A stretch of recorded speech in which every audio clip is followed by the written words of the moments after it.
Look who's all bright-eyed and bushy-tailed out there. I'm here today because I know a little bit about living with Alzheimer's disease. I hope to raise awareness, dispel a few myths, and open up the dialogue about Alzheimer's. What you may not know is that Alzheimer's can affect people in their 50s, their 40s, even younger. And the brains of people with Alzheimer's disease are affected 15 to 20 years before they show any outward signs or symptoms. It is highly likely that in this audience today, there are people in the very earliest stage of the disease who don't even know they have it and won't until they start to show the signs of Alzheimer's years from now.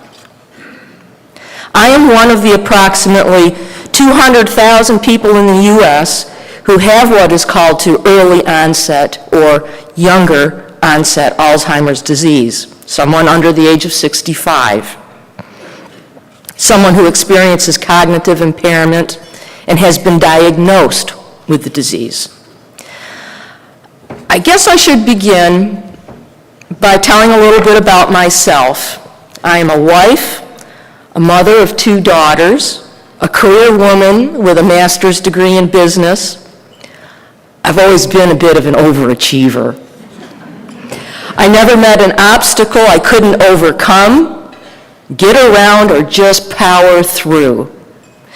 I think that is because I'm an eternal optimist, always believing in possibilities rather than focusing on difficulties. I was diagnosed with younger onset Alzheimer's in 2010, but it took several years of the symptoms and tests before I actually received the diagnosis. A question I frequently hear is, what were your symptoms? What made you think there was something wrong? Looking back, I was in my late 40s when I first noticed some very subtle changes taking place. I worked with financials every day, and I could crunch complicated equations in my head. I began to notice that routine tasks were taking longer to do even the really simple arithmetic in my head. I had to rely on a calculator. I would compensate, still working, by double checking and triple checking to make sure there were no errors. I began to notice other things. I wasn't lightning fast on the keyboard to begin with, about 60 words per minute, but I slowed to about 9 words per minute. I caught myself having to reread paragraphs in the newspaper, not really comprehending what I just read. And I was having trouble expressing myself in conversations. I struggled to find the words to express what I wanted to say. I had trouble following the steps in recipes. Did I already add the vanilla? Did I leave out the baking soda? I did not know. And favorite dishes I had prepared for years from memory, I had to start looking up in a cookbook. When I took a shower, sometimes I couldn't remember if I washed my hair, or if I shampooed it, did I rinse out the conditioner? I'm not even sure about that today, to tell you the truth. I began to have to check my toothbrush to see if it was wet so I would know whether or not I'd actually brushed my teeth. And I was having trouble remembering things like my social security number, my age. I'm not sure that's such a bad thing. Or what year my father died. Perhaps most upsetting was occasionally I would draw complete blanks, feel confused and disoriented. Not all the time, mind you, but often enough to make me concerned. Then I forgot how to get to places, familiar places, places I'd been to dozens of times, like the dentist's office. I began having trouble meeting deadlines at work. Tasks seemed to take so much longer to complete. When I could no longer remember the security codes to access my work sites, I knew it was time to see a doctor. There are many possibilities that could account for memory issues. Serious things like a stroke, a brain tumor, thyroid problems, Parkinson's or other diseases, menopause, stress, even depression, or something as benign as a vitamin deficiency. For the next several years, I underwent a series of exams, CT scans, blood tests to help determine the cause. A neurologist ordered MRIs and brain scans, conducted neurological tests. Then I was referred to MCV for extensive neuropsychological testing. The tests indicated my cognitive function was far below what was expected for a person of my age and my level of education. And certain areas of my brain weren't lighting up like they should be. The neurologist said I had some form of dementia, probably Alzheimer's. There was another test suggested, newer and expensive, and insurance companies don't like to pay for it, but it could confirm or dispel the diagnosis of younger onset Alzheimer's. So a PET scan of the brain was performed. You know, I really thought it would be easier to go through life, the rest of my life, without knowing definitively if I had the disease. A disease with no cure, no effective treatment, but a very dreadful and definite progression. The eventual loss of my memories, and with that, myself. Well, the PET scan confirmed the diagnosis, Alzheimer's disease. I guess you could say this was a life-changing event, not only for me, but for my family. I could not imagine a more horrible journey for my husband, Rich, who's back there today, and my daughters, Kimberly and Caroline. You know, for most people to look at me, to hear me speak, very few would think I have a problem. Yes, I sometimes speak haltingly. It helps to read off a script. I have trouble finding words. I lose my train of thought. Sometimes I repeat myself. And sometimes I repeat myself.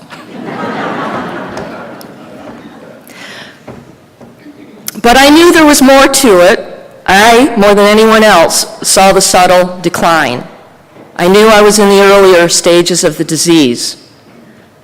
I might be able to function for years with a gradual decline coming over 5 or 10 years or even more. Or the decline could be significant and rapid. There was no way to know how the dementia would progress in my case, how rapidly my cognitive function would decline. Every case of Alzheimer's is different. The only certainty was the final outcome, not when, but how it would eventually end. Denial, anger, bargaining, depression, and maybe one day acceptance. These are the stages of grief. My family began the emotional journey in denial. I skipped over denial and bargaining stages because I'd pretty much been doing that for the previous 2 years. I was going back and forth between anger and depression, just trying to find a way to cope. When I could no longer perform all the duties of my job, I lost my employment. And with it, a big part of my identity and self-worth. I debated whether to share my diagnosis with friends and family. I finally decided, painfully, that hiding the diagnosis because of stigma and shame served no worthwhile purpose, and it was a heavy burden for me to carry alone. What I was not prepared for were the reactions I received from a few family members and several of my friends and coworkers. Some refused to believe there was anything wrong with me. I was too young. I was functioning. I knew their names. I certainly didn't fit the stereotype of an elderly person with dementia. This put me in the awkward position of having to defend the diagnosis, try to prove to people the symptoms that I was having were real. I had to justify to others what I was experiencing. I don't think this happens very much when people share a diagnosis of cancer or diabetes or heart disease. No one says, well, the doctors are wrong.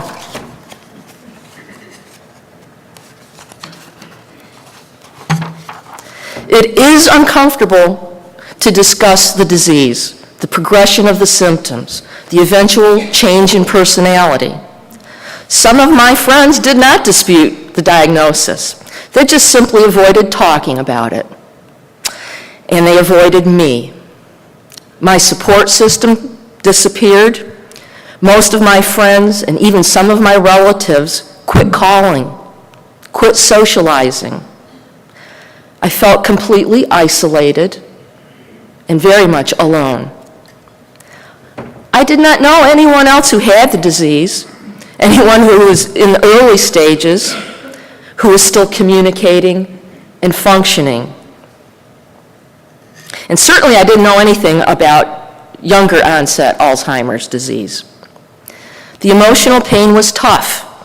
The idea of putting my family through the ordeal of watching as I lose my cherished memories of them to become a burden to them, and one day to not know who they are was very nearly too much to bear.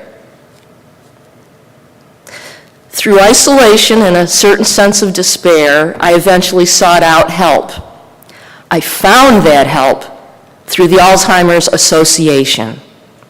On their website, alzheimers.org, I found a wealth of information about the signs and symptoms, the myths, the misconceptions, the 7 stages of the disease, and what's going on in research, the really hopeful stuff.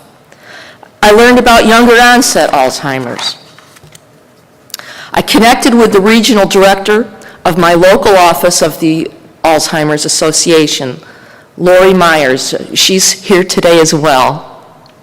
She encouraged me to attend their support group for families, caregivers, and people with Alzheimer's and related dementias.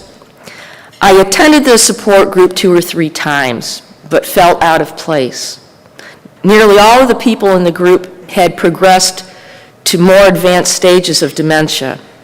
Some had difficulty expressing their thoughts. Others could speak well enough, but would repeat themselves over and over in a monologue. It was there at those meetings that I came face to face with my own future, and it was terrifying. I needed to talk to someone who was still in the early stages of dementia, someone who was having to cope with the stigma, the changed relationships, the loss of friends, loss of employment, and to a degree, loss of identity, purpose, and self-worth. In a moment of darkness, I shared my feelings with Lori Myers. And you know, she kicked into action and formed a coffee and support group for people in the early stages of dementia. All I can say is thank God for the Alzheimer's Association and for Lori Myers. I am no longer alone in this journey, and no one else needs to be either. Some people, when they are confronted with some of the tougher challenges in life, will ask, why me? In my case, I think I know the answer. To make something positive come out of this journey into Alzheimer's. It's up to me to make a difference. To make a commitment to educate the public about Alzheimer's disease while I still can. The end of Alzheimer's starts with me. I hope to communicate the facts about Alzheimer's dementia, its huge emotional and financial impact on families. Whether you have $1,000 or $1 million, the costs of medical care, home health care, and assisted living for Alzheimer's patients will drain every cent you have. I hope to raise awareness to this growing national health care crisis that has such a devastating consequence for the U.S. economy, a crisis that is reaching epidemic proportions that requires action now. I hope to advocate for increased funding and research necessary to find a cure. I hope to dispel the myths and misconceptions that Alzheimer's is a natural part of aging. It's not. That only older people get Alzheimer's. Not true. That there are treatments available to stop the progression of Alzheimer's. There aren't. And that Alzheimer's is not fatal. It is. I hope by being here to help end the stigma associated with Alzheimer's, by openly sharing my personal journey and encouraging others to talk about it. And by being proof, right here, people living with Alzheimer's and related dementias can still be functioning, can still be productive, and can still live meaningful lives and have value.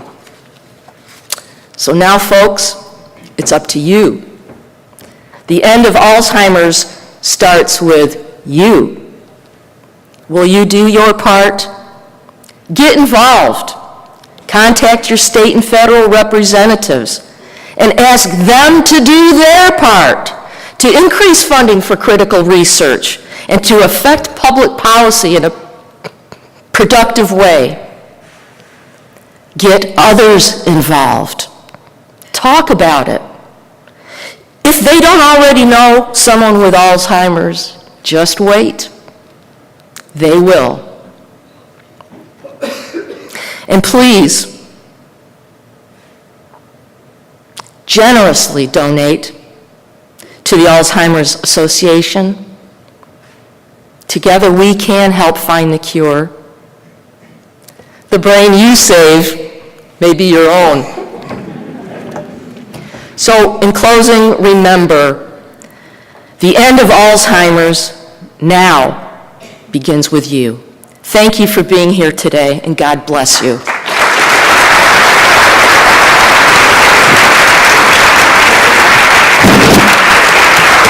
Thank you.